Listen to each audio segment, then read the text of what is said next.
आगे बढ़ते हैं और कुछ खबर पर नजर डालते हैं। दिल्ली से बड़ी खबर दिल्ली से आपको बता दें, जहां पर दिल्ली में मुबैना शराब घोटाले में ईडी ने बड़ी कार्रवाई की है। ईडी ने अब सीएम अरविंद केजरीवाल को इस मामले में नोटिस भेजा है और 2 नवंबर को ईडी दफ्तर में पेश होने को कहा गया है।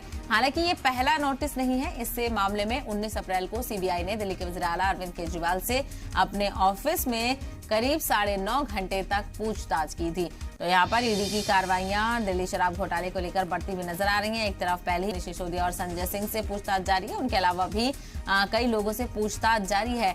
ऐसे में अब जो तलवार है वो यहाँ पर सीएम अरविंद केजरीवाल के ऊपर लटकती हुई नजर आ रही है और बहुत इम्कान जाहिर किया जा रहा था कि कहीं ना कहीं अब अगला जो नंबर है वो सीएम अरविंद केजरीवाल का है 2 नवंबर को, यानी कल का दिन बीच में है। परसों इसको लेकर गहमागहमी भी देखने को मिलेगी। सीएम अरविंद केजरीवाल को इस मामले में नोटिस भेजा गया है और 2 नवंबर को ईडी दफ्तर में पेश होने को कहा गया है।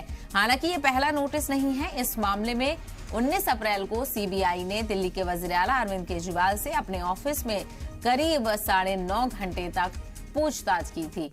तो हालांकि आपको बताते चलें, कल ही इस मामले को लेकर मनीष सिसोदिया को भी सुप्रीम कोर्ट से बड़ा झटका लगा है।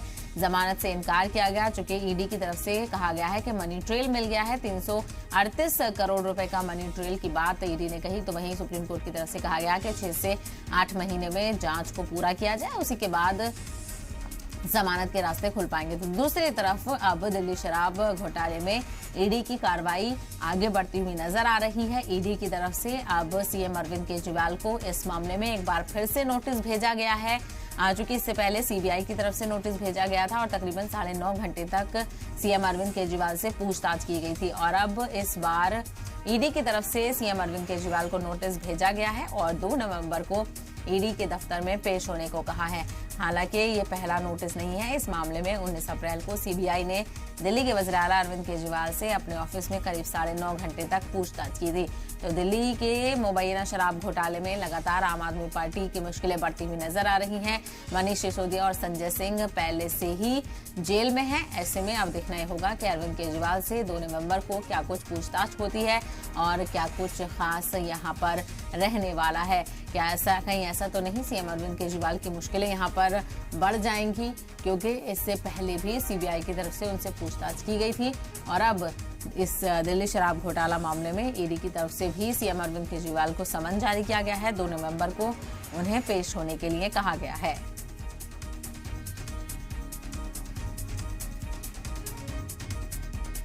केंद्र सरकार की ईडी ने दिल्ली के मुख्यमंत्री श्री अरविंद केजरीवाल जी को समन भेजा है 2 तारीख का।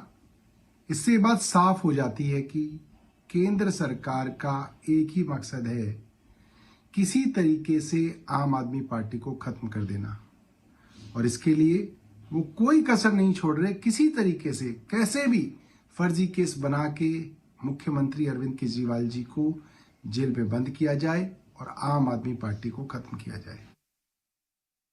केजरीवाल जी पूरी नाटकीयता के साथ यह बात बार बार बोलते थे कि पैसा कहां है, पैसा कितना है। यदि आप आज के सुप्रीम कोर्ट के ऑब्जर्वेशन को देखेंगे तो उसमें सिर्फ जमानत याचिका खारिज नहीं की गई है, बल्कि 338 करोड़ रुपए प्रथम दृष्टया स्थापित होते हुए दिख रहे हैं। यानी जो वो पैसे की बात करते थे और जो मनी ट्रेल की बात करते थे, वो आज लीगली स्टैब्लिश होती हुई दिख रही है। तो आपने देखा मनी ट्रेल को लेकर अब कई तरह के सवाल भी यहाँ पर किए गए। बीजेपी की तरफ से भी इसको लेकर निशाना साधा गया, क्योंकि मनी ट्रेल की बात कही जा रही थी।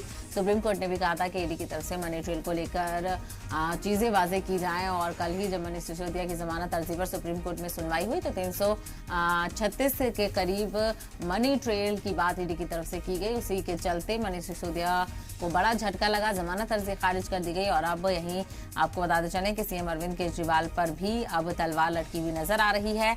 दिल्ली में मुबैना शराब घोटाले को लेकर ईडी ने बड़ी कार्रवाई की है। ईडी ने अब सीएम अरविंद केजरीवाल को इस मामले में नोटिस भेज दिया है और 2 नवंबर को ईडी दफ्तर में पेश होने को कहा गया है। हालांकि ये पहला नोटिस नहीं है। इस मामले में 19 अप्रैल को सीबीआई ने दिल्ली के वजीर आला अरविंद केजरीवाल से अपने ऑफिस में करीब 9.5 घंटे तक पूछताछ की थी।